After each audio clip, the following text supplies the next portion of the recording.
Bilang ng turistang dumarayo sa mga tourist destination sa Burgos, Ilocos Norte, umaabot sa 2,000 kada araw. Tunghayan sa report. Umaabot sa 1 hanggang 2,000 turista ang dumarayo sa mga pook pasyalan ng Burgos, Ilocos Norte.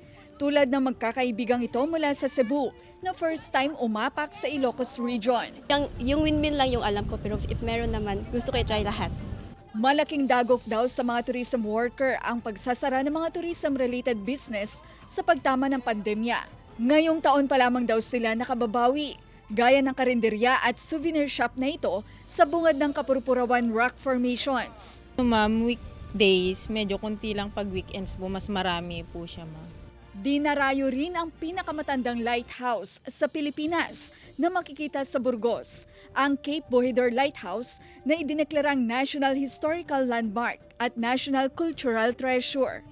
Maliban sa atraksyon, operational pa rin ang lighthouse mula nang buksan taong 1892 at patuloy na nagbibigay gabay sa mga nagdaraang cargo vessels, ships at mangingisda.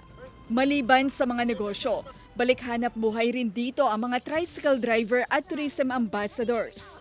Hina-hire po yung mga tourism ambassadors, tapos sila po yung mag-guide po sa mga turista po.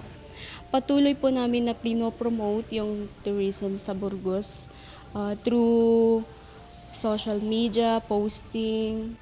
Nitong nakaraang Semana Santa, umabot sa 9,000 ang bilang ng turista sa bayan. Kasama si Reynold Velasco, Ivy Hernando, 1 North Central Luzon.